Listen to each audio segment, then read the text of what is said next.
Shabbat Shalom. So in the Talmud, there's a debate about what is the most important verse in the Torah.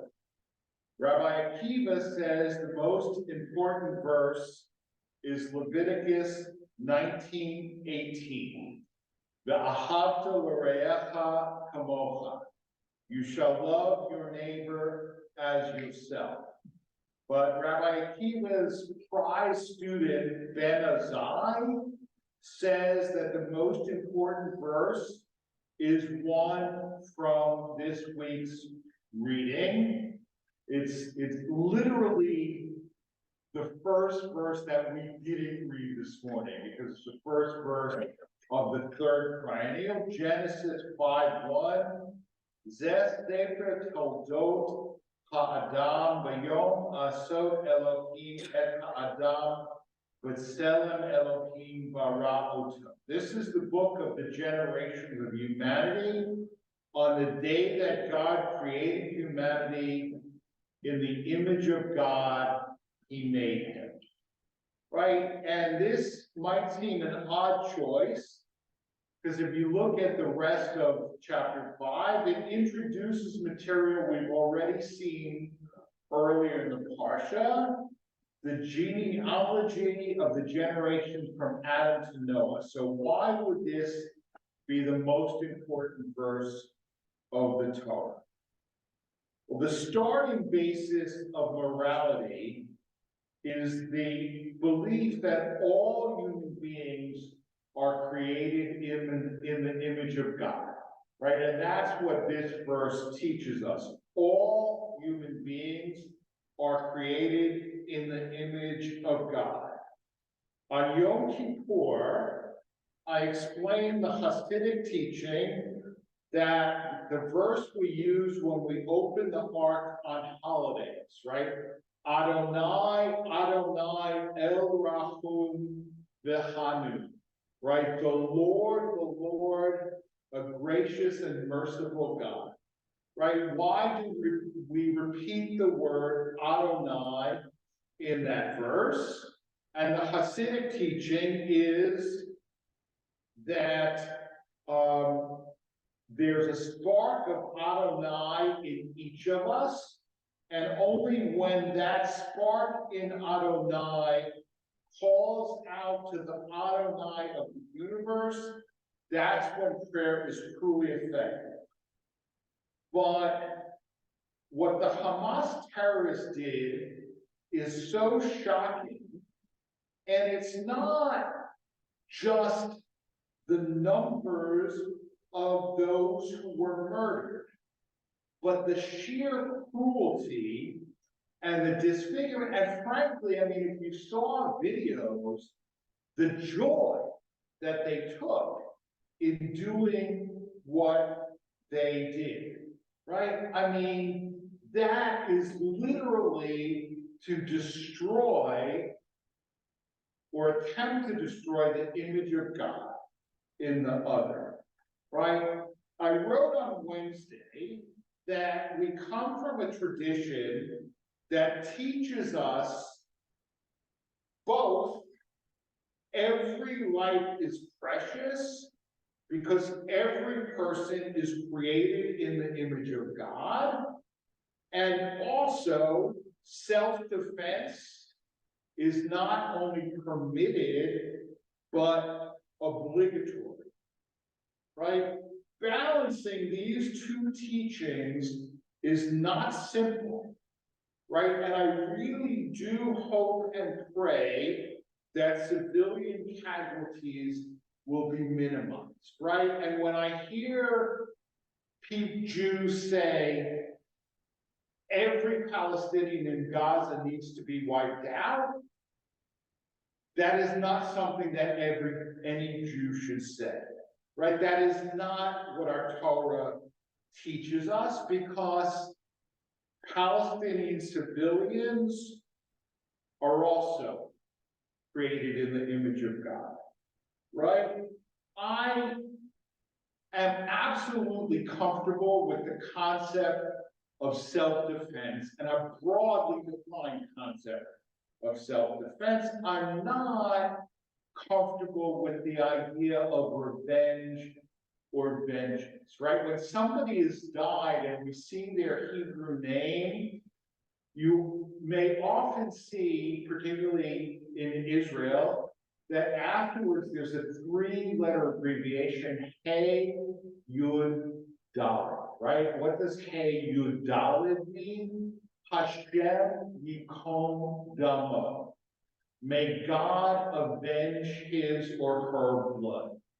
Okay? May God, but it does, what does it say? May God avenge his blood, right? Not may we avenge his blood, right? Vengeance is up to God. That's God's role. Self-defense, that's up to us, right? And there are rules of war, right? And why are there rules of war? Right? Because all human beings are created in the image of God, right? But there are rules of war at the same time, right? So you're gonna hear, right? I mean, we know this is gonna happen, right? Lots of civilians are going to be killed in what's about to happen. Lots of civilians have already been killed, right? Intentionally killing civilians is a war crime, right? Collateral damage is not, as long as the principle of proportionality is used, right? Now, what is the principle of proportionality? And this is also what you're going to hear a lot and see a lot, right? Israel is using disproportional force because, I mean, right now, the numbers of Israeli and Palestinian civilians killed are about equal, right? But we know many more Palestinians are going to be killed, and people are going to see Israel is using disproportional force, right? That's not what the principle of proportionality in war doesn't mean equal numbers of dead on both sides. All right, it means that the military value of the target is proportional to the risk of non-combatants being injured, okay? And there are rules of war, okay? And I want to commend to you a couple of, one, something that many of us heard, and one, something that if you haven't read, you should read, okay? On Thursday night at the vigil at Shalom, where Jamie Raskin gave a speech, and if you haven't heard it, you really must, okay? Because if anything, it demonstrates that this is not a right-left domestic American political issue, right? I mean, I think you would be hard-pressed to find a member of Congress more liberal than Jamie Raskin, right? But his speech, you know, he said, I endorse the elimination of Hamas, right? And he also said, you know, people are already saying, right, Israel has cut off electricity and water to the Gaza Strip, right? And people are saying this is a war crime, right? Hamas has 150 Israeli hostages, and Israel has said the minute the hostages are released, the water and the electricity gets turned back on, right? So why is Israel the one who's responsible for this suffering? Right? Why is Israel? Release the hostages and the electricity and the water will go back on. Right? And a larger, more thorough article, David French had an article in the Times a couple of days ago. David French served as a U.S. military attorney in Iraq and Afghanistan. He really understands the laws of war. And he explained, you know, certain things about proportionality and also what is a legitimate and not a legitimate target. And it doesn't have anything to do with how many non-combatants will be injured. He said, for example, if the United States were at war, the Pentagon would be a legitimate military target, right? Even though 90% of, sorry about this, Jeff, but even though 90% of the people who work in the Pentagon are civilians, right? But it's still a legitimate military target, right? And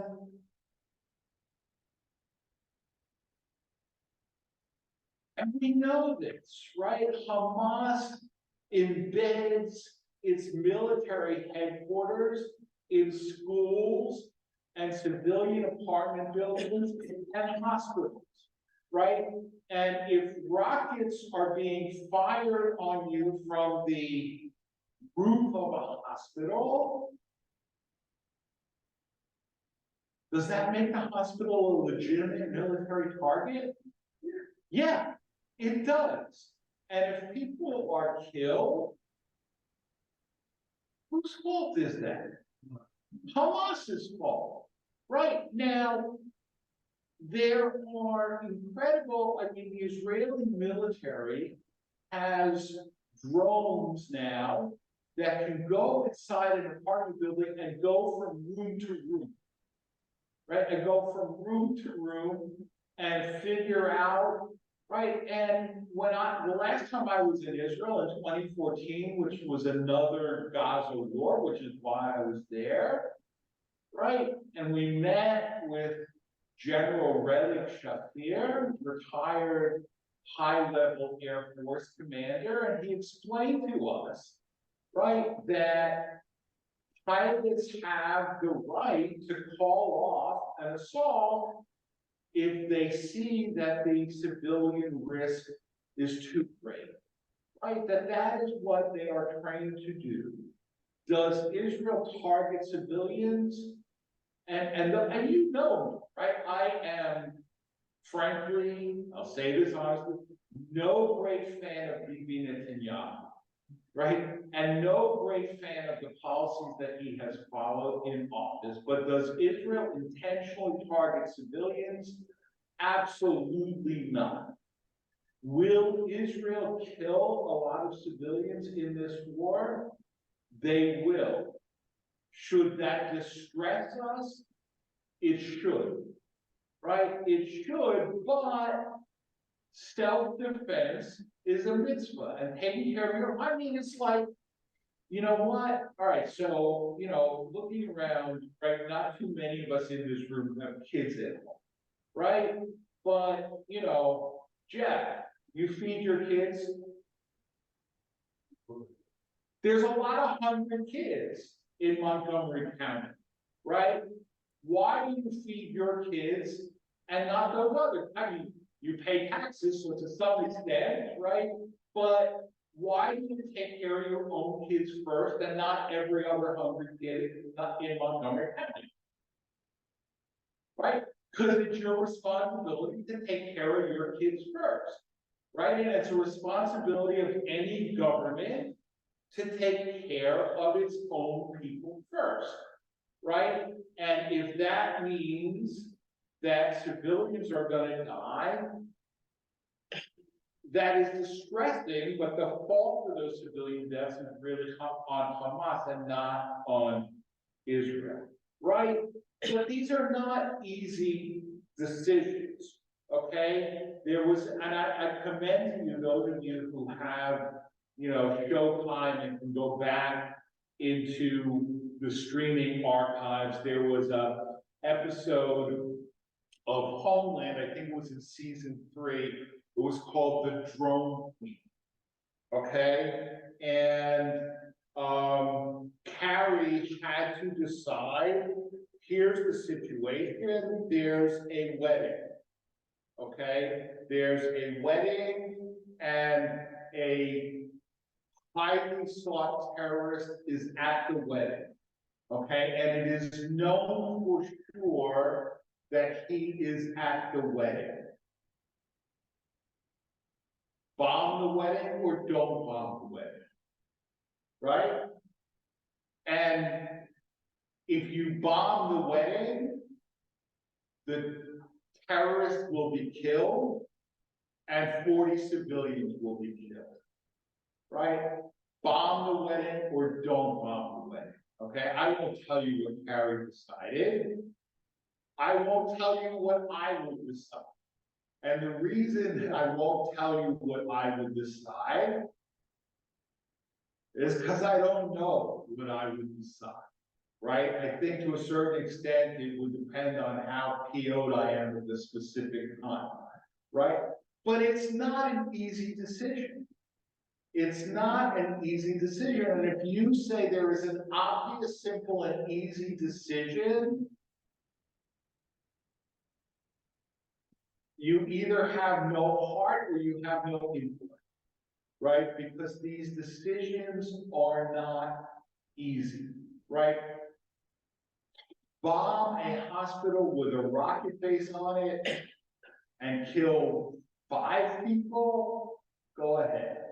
50 people, take a deep breath. 500 people, right? What is the right? And I don't have an answer, okay?